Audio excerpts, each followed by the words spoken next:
국가적으로 뭐 정치적으로 특별한 임무를 주고 보내는 사람을 우리가 특사라고 합니다. 특사 아시죠? 어디 나라에 이렇게 보내거나 하죠. 요즘처럼 언론이 막 실시간으로 중계하는 상황에서 사람을 꼭 보내야 되는 이유가 있는가 이렇게 생각할 수도 있는데, 그래도 직접 가서 보지 않으면 알 수 없는 일들이 많아요. 또 예를 들어서 이제 뭐 대통령이 자기 정확한 의도를 전하려고 하는데 어떤 사람을 보내겠습니까? 자기 생각을 그대로 표현할 사람을 보내야지 막 이것저것 뒤섞어서 표현할 사람을 보낼 수는 없지 않습니까? 그래서 이렇게 사람 사이에 상황을 파악하거나 뜻을 전달하는데 항상 사람이 중간에 있어야 되는 것 같아요. 그런데 그런 사람들은 어떤 사람이어야 되는가 살펴보면은 확실히 이렇게 믿을 수 있는 사람을 보내겠죠. 제가 누굴 보내면 제가 믿을 수 있는 사람을 보내야 되고, 또 한 가지 조건이 있는데 그 보내는 일에 관심이 있는 사람이어야 돼요. 뭘 알고 그 일을 좋아하는 사람을 보내야지, 아무리 제가 믿을만 하다고 그래도 관심도 없고 지식도 없는데 보내면 안 되지 않겠습니까? 제가 이런 얘기를 드린 이유가 오늘 본문에 바울이 특사처럼 보내는 두 사람의 이름이 나옵니다. 한 사람이 디모데고 또 한 사람이 에바브로디도예요. 바울이 감옥에 있기 때문에 빌립보 교회에 사람을 보내려고 하는데 믿을 수 있는 사람, 그런 사람 둘을 고른 거죠. 디모데는 여러분들이 많이 이름을 들어보셨을 거예요. 디모데는 자기 이름으로 된 성경책이 2권이나 있죠. 재밌는 거는 요한복음, 마태복음 뭐 이런 복음서들이라든지 요한서신 뭐 이런 거는 전부 쓴 사람 이름으로 돼 있어요. 그죠? 쓴 사람의 이름으로 성경책이 돼 있는데 바울 서신은 전부 다 받는 사람 이름으로 돼 있어요. 받는 교회, 받는 사람.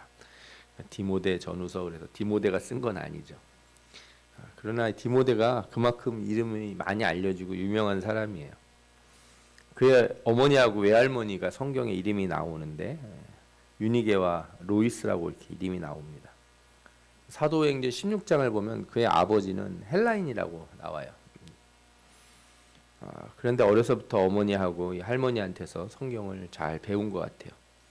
바울이 2차 전도 여행 다닐 때 처음에 이제 출발할 땐 바나바하고 다퉈서 서로 갈라지게 되죠.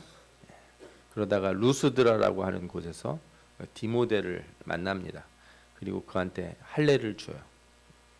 바울이 할례를 준 유일한 사람인 것 같아요. 그리고서 바울이 항상 이 사람을 데리고 다니면서 아버지처럼 또 스승처럼 그를 가리키고 이렇게 성장을 시켰어요. 바울이 여러 지역을 다니면서 교회를 개척을 했는데 특성상 한 군데 머무를 수가 없지 않습니까? 그러다 보니 저쪽 교회에서 문제가 생기면 사람을 보내야 되는데 누굴 보냈냐? 이 디모데를 보낸 거예요. 그래서 디모데가 간 교회가 되게 많습니다. 데살로니가 교회도 파송이 됐고 고린도 교회도 갔고 오늘 나오는 빌립보 교회도 가고 말년에는 또 에베소 교회도 가기도 하고, 하여튼 거의 그 바울의 비서실장이다 이렇게 말할 정도로 여기저기 바울이 시키는 대로 많이 가서 교회 문제들을 해결하고 가서 사역을 하고 했던 사람이에요. 그래서 바울은 디모데를 소개할 때마다 여러 가지 표현을 썼는데 로마서 16장 21절을 보면 나의 동역자 디모데와 하는 말씀이 나와요. 자기 동역자라는 거예요. 같은 레벨로 보죠.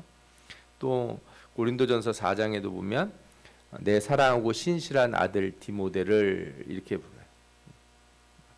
자기가 사랑하고 신실한 아들이라는 게 뭐예요? 믿을만한, 믿을 수 있는 아들 디모데를 너희에게 보냈다 이런 얘기를 하는 거예요. 오늘도 빌립보서 2장 19절 20절 보면 내가 디모데를 속히 너희에게 보내기를 이렇게 하는 말씀이 나와요. 빌립보 교회의 얘기를 들으니까 뭔가 문제가 있는 것 같아서 사람을 보내고 싶은 거예요. 누굴 보내야 되냐 그랬더니 이 디모데밖에 없는 거예요. 왜 디모데를 보냈냐? 그렇죠? 너희 사정을 진실이 생각할 자가 이밖에 내게 없음이라 이렇게 나와요. 세 번역으로 보면 뭐라고 나오냐면 그와 같은 마음으로 여러분의 형편을 진심으로 염려해 줄 사람이 아무도 없습니다. 교회를 보내는데 진짜 가서 걱정하고 상황을 제대로 볼 사람, 마음을 이렇게 생각해서. 바울이 감옥에 있기 때문에 사실 빌립보 교회 상황을 정확히 알고 싶어 했어요. 여러분들이 빌립보서 우리가 지금 몇 주째 계속 보고 있는데 빌립보 교회에 이렇게 뭔가 이렇게 센 얘기를 잘 안 하세요. 아마도 무슨 얘기를 듣긴 하신 것 같은데 정확한 판단을 좀 해야겠다 이렇게 생각을 하시고 있는 것 같아요. 분명 바울은 교회가 잘 지내는 걸 통해서 위안을 받고 싶은데 만약에 문제가 있다면 자신의 마음으로 교회를 위해서 걱정해주고 염려해주는 사람, 그런 사람이 가서 자기 얘기를 전해주고 교회를 돌보는 것이 좋지 않겠냐 이렇게 생각을 한 거죠. 저도 이 성경을 읽다 보니까 바울의 마음이 이해가 돼요. 이렇게 교회가 작아도 여러분들끼리 따로 뭘 막 얘기를 하고 그러면 제가 가끔씩 걱정이 될 때가 있어요. 예. 부모님들이 자식들 볼 때도 비슷한 생각이 들지도 모르겠어요. 우리 주일학교 아이들끼리 뭘 막 하고 그러면은 이렇게 가서 이렇게 자꾸 듣고 싶어요. 쟤들이 자기들끼리 무슨 얘기를 하나. 여러분들이 다 우리 교회에 이렇게 성도들이고 다 지체지 않습니까? 다 신앙생활 오래 하신 분들인데 같은 마음을 품고서 교회를 이렇게 살피기를 원해요. 그러다 보니 왠지 이렇게 성도들끼리 얘기하면은 제가 혹시 제가 생각하는 것과 다른 말씀들을 할까 가끔씩 염려가 될 때가 있어요. 바울이 그런 마음으로 디모데를 빌립보 교회에 보낸 거 아닌가 하는 생각이 들어요. 그러면서 이 디모데를 적임자라고 소개하는 이유가 있는데 뭐라고 그랬냐면 디모데의 연단을 너희가 안 하니 자식이 아버지에게 함과 같이 나와 함께 복음을 위하여 수고하였느니라. 그러니까 디모데를 믿을 수 있고 적임자라고 생각한 거는 그냥 착한 애가 아니라는 거예요. 착한 사람이 아니고 나하고 같이 고난을 받은 사람이었기 때문에 그게 참 중요해요. 함께 고난을 당한 사람이 그 마음을 표현해 줄 수 있는 것 아닌가 하는 생각이 드는 거예요. 바울이 이처럼 자신의 마음을 잘 이해하고 또 자신을 아버지처럼 잘 대하고 수고했던 디모데를 특사로 보내기로 해요. 그러면서 한 사람을 더 보내는데 누구예요? 에바브로디도라는 사람이에요. 에바브로디도. 바울처럼 이렇게 이름을 자주 들어본 사람은 아닌데 바울이 이 에바브로디도를 뭐라고 불렀냐면 나의 형제요, 함께 수고하고 함께 군사된 자요 이렇게 불렀어요. 엄청 높이 칭을 해준 거죠. 그런데 이 사연이 있습니다. 에바브로디도는 처음부터 전도자나 이런 사람이 아니에요. 자신이 감옥에 갇혔다는 얘기를 알고 빌립보에서 도와주려고 사람을 보냈어요. 그 사람이 누구냐? 에바브로디도예요. 그런데 왔다가 무슨 일이 생겼냐? 병에 걸렸습니다. 그래가지고 에바브로디도가 엄청 이제 고민이 된 거예요. 성경에도 나오는데 그가 너희 무리를 간절히 사모하고 자기가 병든 것을 너희가 들은 줄 알고 심히 근심한지라 이렇게 나와요. 생각해 보십시오. 바울 도와주라고 이렇게 짐 싸서 돈도 챙겨가지고 이렇게 보냈는데 본인이 가서 아파가지고 돕지도 못하고 그러고 있으니 어떻겠어요? 당사자도 너무 괴로운 거예요. 제가 가겠습니다. 이렇게 하고 아마 갔겠죠. 근데 갔는데 일은 제대로 못하고 본인이 아파가지고 막 이렇게 쓰러져 있으면 바울도 마음이 걱정이 되고 에바브로디도도 마음이 괴롭고 보낸 빌립보 교회도 마음이 괴롭고 다 괴로운 거예요. 그러니 그 중에 에바브로디도는 어떻게 했어요? 바울을 돕지는 못할 망정 일을 더 어렵게 했다 이런 소리를 들을까봐 자신이 교회의 일에 누가 됐다 이렇게 생각이 드니 얼마나 괴롭겠습니까? 그런데 바울이 그런 고민을 할 때 기도를 했는데 하나님이 그를 긍휼히 여기셔서 어떻게 했어요? 치료하셨다 이렇게 돼 있어요. 하나님이 그를 긍휼히 여기셨고 그뿐 아니라 또 나를 긍휼히 여기사 내 근심 위에 근심을 면하게 하셨느니라. 그죠? 예. 근심 위에 근심이죠. 완전히 감옥에 있는 것도 근심인데 도와주러 온 사람까지 아팠으니 그래서 다행히 치료가 돼서 너무 감사한 거예요. 그러면서 바울이 에바브로디도를 되돌려 보내요. 야, 너 여기 있지 말고 여기 로마가 안 맞나 보다 너한테 돌아가라 이렇게. 그러면서 뭐라고 얘기해 주냐면 이러므로 주 안에서 너희가 주 안에서 모든 기쁨으로 그를 영접하고 또 이와 같은 자들을 존귀 여기라. 우리가 이렇게 생각해 보면 일 시켰는데 일은 못 하고 사고만 저지르는 사람들이 간혹 있어요. 아주 간혹. 본인이 하겠다고 막 손들고 믿음으로 할 줄 알았는데 오히려 가서 짐이 되는 사람이 간혹 있거든요. 그런데 그거 여러분들 인간의 눈으로 보면 그게 짐이고 인간의 눈으로 보면 참 일을 어렵게 만든다 이렇게 생각이 들지 모르지만 하나님의 다 뜻이 있는 것이고 그죠? 이게 사람의 일은 사람의 지혜, 사람의 능력으로 하지만 하나님의 일은 그런 게 없어도 하나님이 하시는 거거든요. 에바브로디도가 병에 걸렸다 나은 것도 하나님의 은혜고 거기에 하나님의 뜻이 다 있는 거예요. 그러니 겉으로만 보고 이렇게 뭐라고 그러면 안 되겠죠. 바울이 그래서 이 에바브로디도를 뭐라고 칭찬하냐면 그가 그리스도의 일을 위하여 죽기에 이르러도 자기 목숨을 돌보지 아니한 것은 그러니까 이 사람이 온 게 그냥 개인의 일에 온 게 아니고 무슨 일로 왔다고요? 그리스도의 일로 온 거다. 병에 걸려도 무엇 때문에 병에 걸린 거예요? 그리스도의 일로 병에 걸렸다. 이렇게 봐야 되는 거예요. 그게 아니고 뭐라 그럴까요? 일 처리도 잘 못하고 주의가 없어가지고 그죠? 부주의해서 병에 걸리고 막 그렇게 얘기할 게 아니라는 거죠. 바울이 이 디모데나 에바브로디도를 보내면서 똑같은 얘기를 해서 설명한 게 바로 그거예요. 2장 21절에 디모데를 보낼 때도 같은 말을 했는데 그들이 다 자기 일을 구하고 그리스도 예수의 일을 구하지 아니하되 하는 표현이 있거든요. 이게 무슨 뜻이냐면 디모데를 보낼 때 이 디모데가 특별한 것을 가지고 있는 거예요. 에바브로디도처럼. 이게 표준세 번역을 보면 이렇게 나와요. 모두가 다 자기 일에만 관심이 있고 그리스도 예수 일에는 관심이 없습니다.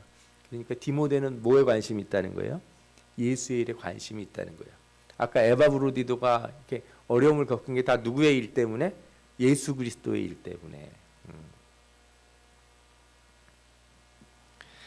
그러니까 분명히 바울이 감옥에 있을 때 뭐 여러 사람들이 뭐 왔다 갔을 거예요. 도움을 주러. 그런데 그 중에 어떤 사람들은 관심이 크게 없는 거예요.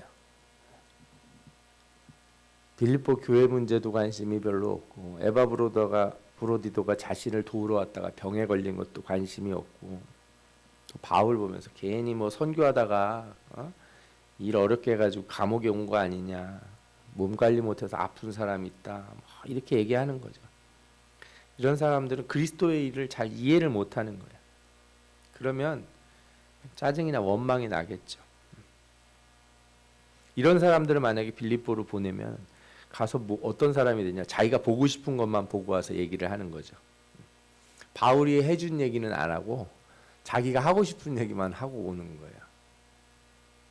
이러면 사실이 왜곡되고 갔다 온 효과도 없을 거예요.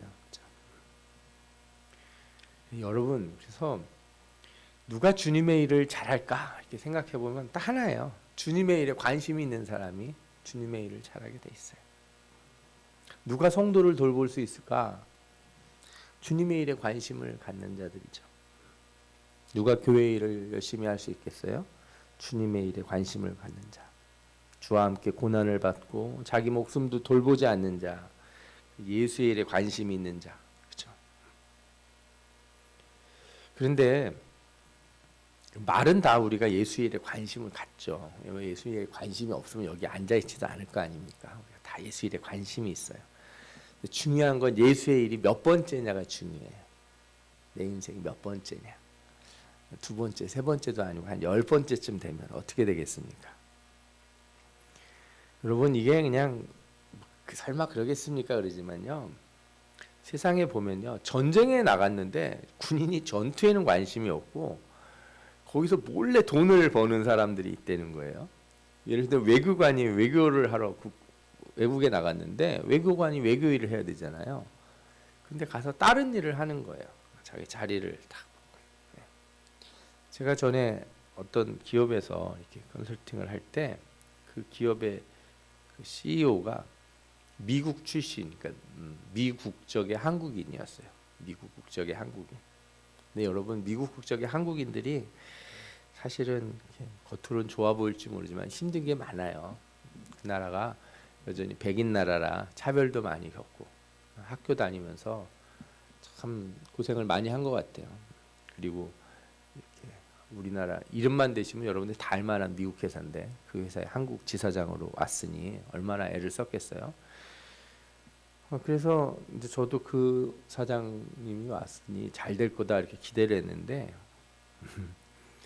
재밌게도 이분이 회사 일에는 관심을 많이 안 두고 다른 모임에 그렇게 자꾸 나가시는 거예요.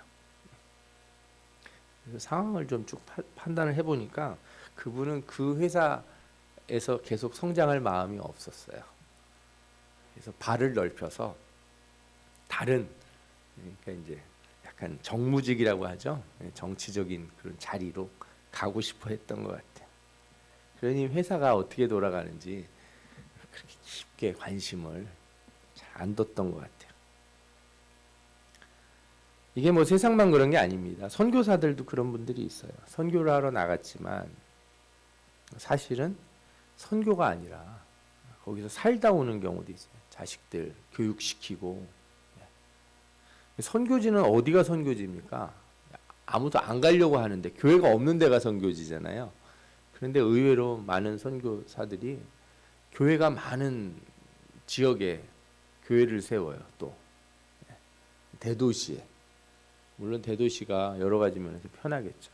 그러나 아무 교회도 없고 전혀 복음이 전해지지 않은 곳에 교회를 세우는 게 사실은 원래 선교 아닌가 하는 생각이 들어요.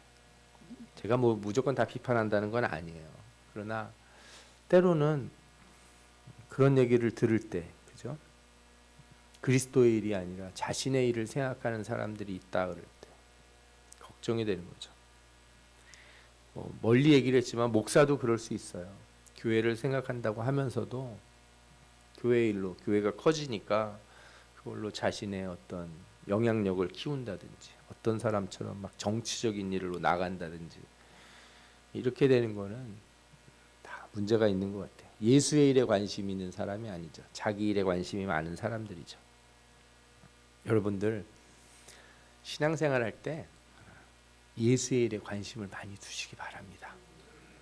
내 인생의 첫 번째가 예수의 일이 됐으면 좋겠는데, 그렇죠? 제가 여러분들한테 뭐 목사만큼 그렇게 하라고는 말은 못 하겠는데, 여러분들 마음에 내가 머릿속에 고민하고 괴로워하는 일 중에 하나님 앞에 기도하러 오는 일 중에 예수의 일이 얼마나 되나 한번 생각해 보시라 이거예요.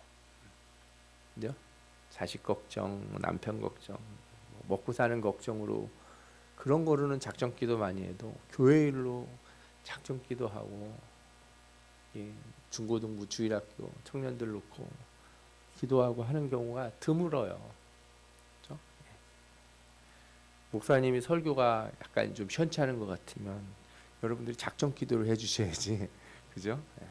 예수 일에 관심을 두시면 우리 목사님 요즘 영력이 아주 떨어지셨네 이러지 말고 기도를 해주셔야 되지 않겠습니까? 부교육자가, 그죠? 뭐 다른 어떤 누군가가 저 권사님이 저 집사님이 뭔가 좀 안타까워 보이거든. 어떻게 해야 돼요? 기도해야죠. 그게 예수의 일에 그게 동참하는 거예요. 그런 사람을 하나님이 쓰시고 그런 사람을 하나님이 복 주시는 줄 믿습니다. 아멘. 제가 이제 말씀을 보다가 이런 생각이 들었어요. 제가 여러분들에게 교회를 살피고 이렇게 성도 살피고 이렇게 기도하는 일, 이게 예수님의 일이고 관심을 갖자 이렇게 얘기하면 다들 아멘 할 거라고 생각이 들었어요. 근데 왜 안 될까? 왜 잘 안 될까 하는 생각을 좀 더 해보게 됐어요. 많은 경우 예수는 믿지만 사람들이 내 생활에 더 집중하고 싶어하는 경우도 있고, 어떤 경우에 좀 더 정확히 얘기하자면 신앙생활이 내 생활을 흔드는 걸 원하지 않는 사람들이 꽤 많아요. 내가 성경 읽고 기도하고 예배를 위해서 교회 나가는 건 괜찮은데 그것 때문에 내 생활이 깨지는 건 싫다 이거예요. 예를 들어서 내가 교회에 가는 거, 주일 성수하는 것 때문에 내가 친구들과 어디 놀러 가는 거, 주일날 가족이랑 여행 가는 거, 뭐 어디 하는 거 이런 게 제약받는 게 사실 싫어요. 솔직히 말씀드리면 이렇게 주일 성수에 대해서 어렸을 때부터 하도 교육을 많이 받은 저 같은 사람들은 예전에 출장을 갈 때도 주일날 맞춰서 돌아와야 되는 거예요. 그죠? 사람들이 다 하루만 더 있다 가자. 우리 여기서 기왕에 출장까지 해외 나왔는데 일 다 끝났으니 하루만 지났다가 가자. 아무도 뭐라 그러는 사람 없고 회사가 다 돈 대주는데 그러자. 그런데 저는 안 된다고 바빠 우겨서 토요일날 비행기를 타고 가야 된다고 난 다음날 주일을 지켜야 돼서 참 유별난 신앙이다 막 그럴 수 있을 거예요.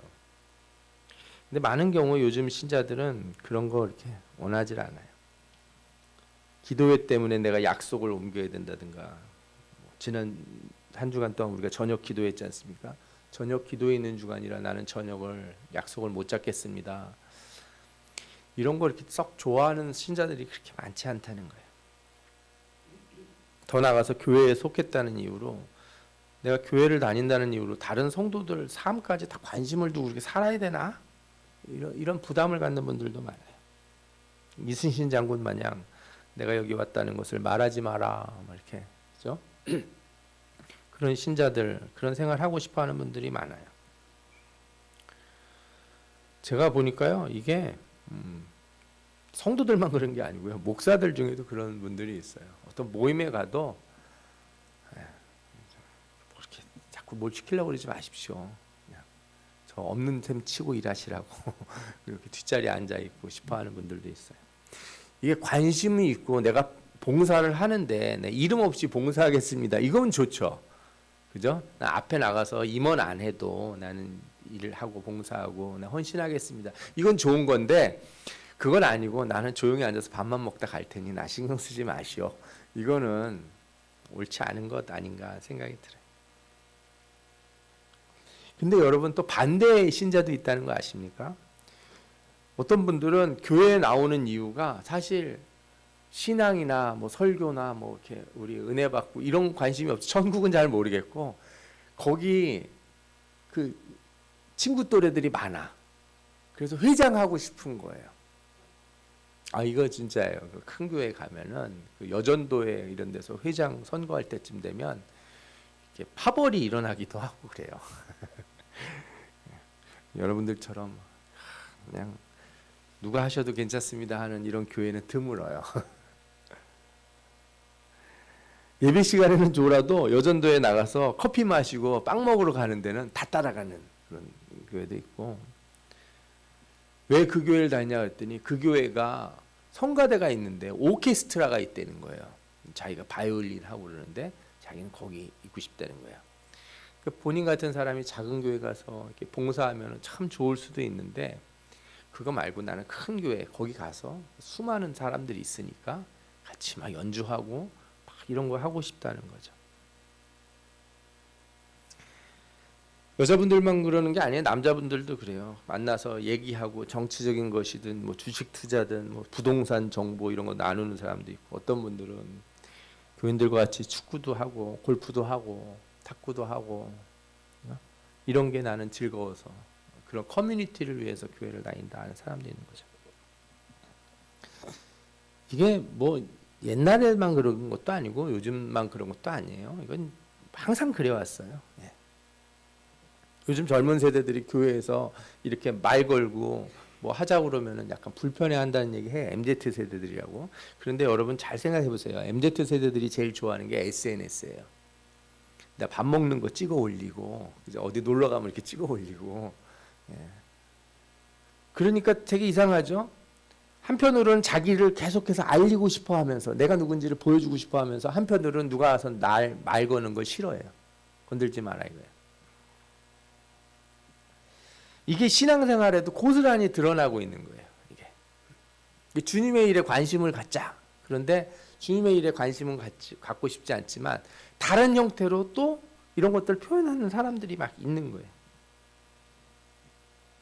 제가 좀 이런 것들을 계속 생각해 보면서 많은 사람들이 연구하신 자료들도 보고 그러면 요즘 시대가 이런 거예요. 내가 즐기는 건 드러내고 싶은데 내 삶의 고통, 나의 괴로움은 감추고 싶어 하는 거예요. 교회 와서도 그래요. 세상에서도 그렇고 내가 맛있는 거 먹는 건 찍어서 올리고 싶은데 맛없는 거 먹는 거 찍어서 올리고 싶은 사람은 없을 거예요. 그죠? 네. 나 먹을 게 없어서 찬물에 밥 말아 먹는다 이렇게 찍어 올린 사람은 없어요. 다 호텔에서 먹는 거 찍어 올리지. 내 강함과 내 높음은 자랑하고 싶어요. 나 여기 놀러 왔어. 나 이 멋진 데 왔어. 이거는 드러내고 싶어도 내가 어렵고 낮은 곳에 왔습니다. 이런 거는 말하고 싶지 않은 거죠.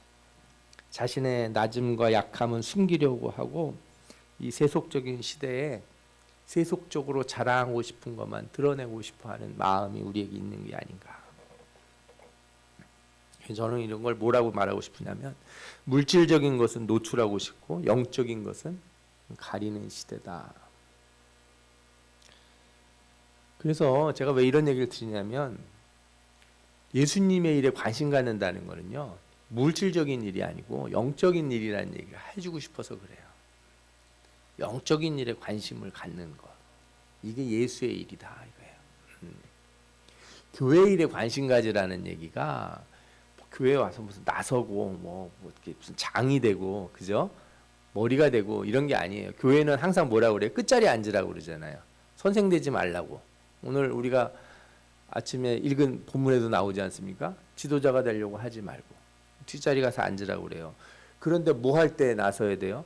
헌신할 때, 희생할 때 나서야 되는 거예요. 왜? 그 영적인 일이니까. 눈으로 보이는 일에 나서는 건 물질적인 일이고 육적인 일이 될 가능성이 높아요. 다 그렇다고 말하지는 않겠지만 가능성이 높아요.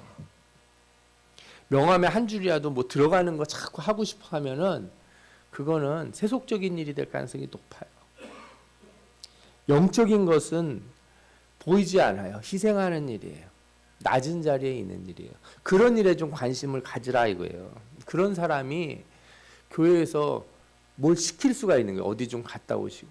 예를 들어서 내가 못 가니 저분 집에 좀 다녀오십시오. 이렇게 보낼 수 있어요. 그분이. 가서 뭘 보고 와요? 영적인 것을 보고 오니까. 갔다 왔더니 뭐 그 집 사는 거 엉망이던데요. 막 다 하는 집 보니까 안 되겠습니다. 이런 사람들은 보내기를 내가 잘못했다는 생각이 들죠. 그런데 목사님 너무 우리가 기도를 해야 됩니다. 놓고 같이 기도하고 그 영혼을 붙들고 기도해야 됩니다. 세상 사람들이 다 뭐라 그러고 다 안 된다고 그러는 일을 영적인 사람들은 보고 뭐라 그래요? 하나님이 도와주실 거라고, 은혜를 주실 거라고. 그렇게 말하는 게 진짜지. 그냥 그렇게 보이는 대로 얘기하라고 그러면 뭐하러 보내겠습니까? 우리 교회에서도 보면 주일학교 중고등부 애들이 있어요. 주일학교 아이들이 뭐 평상시에도 막 오고 그래요. 하여튼 초신자에도 이런 초신자들이 없어요. 어제는 와서 막 당당하게 목사님 저 오늘 뭐 하니까 못 와요. 이런 친구들도 있고 그래요. 주일학교 놓고 기도해 달라고 그러지 않습니까? 제가 영적인 것이라서 그래요. 영적인 것이라서 아이들 이렇게 간식 하나 챙겨주고 아이들 이렇게 교회 왔을 때 얘기하고 그러는 거를 내 인간적인 경험, 내가 너보다 어른이고 그래서 얘기한다 그러면 안 돼요. 그 일을 영적인 일로 보고 대할 때 변화가 일어나는 거예요. 성도들을 대할 때도 마찬가지예요. 누가 어렵고 힘든 일이 있다고 그럴 때 청년들이 요즘 어떻게 사나 궁금하지 않으세요? 그러면 그것을 영적인 일로 관심을 두고 대화를 해야지. 안 그러면 무슨 소리 들어요? 꼰대 소리 듣는 거예요. 너 열심히 안 해서 그래. 다 이렇게만 얘기하게 되는 거예요. 여러분, 교회의 일, 하나님의 일, 예수 그리스도의 일은 다 영적인 것이에요. 영적인 관심을 두시는 거예요.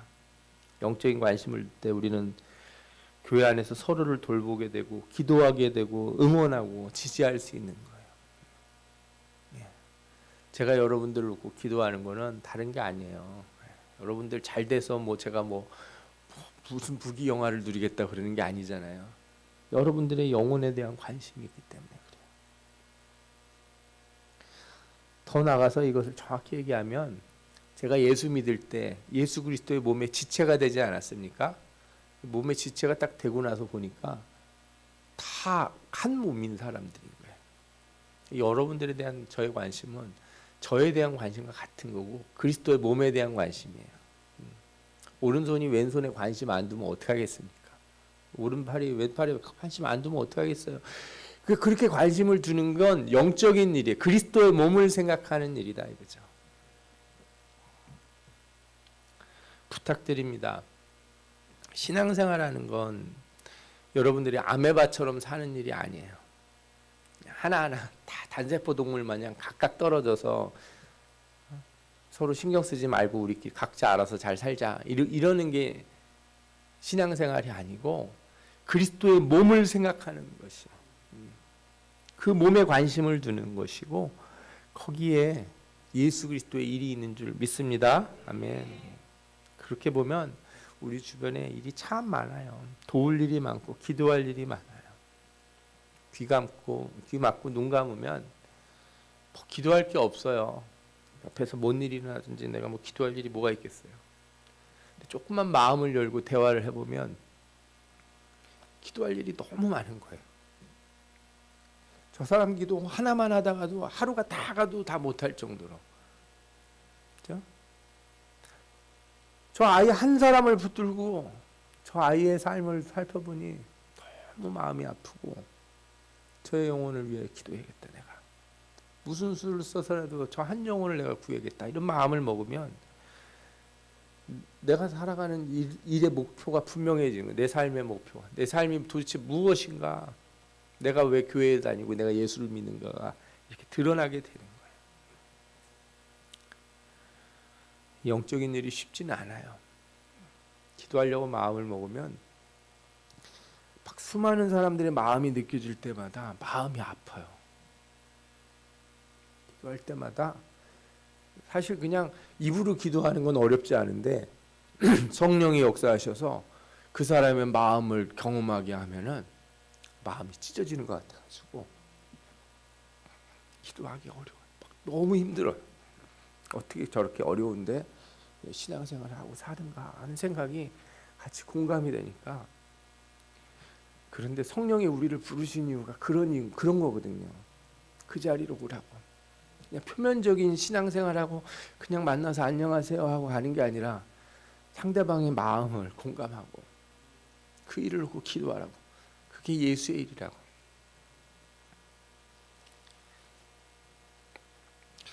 예수님이 십자가에 달려 죽으셨을 때 십자가에서 누구를 생각하셨냐? 우리 모두를 생각하셨다는 거예요.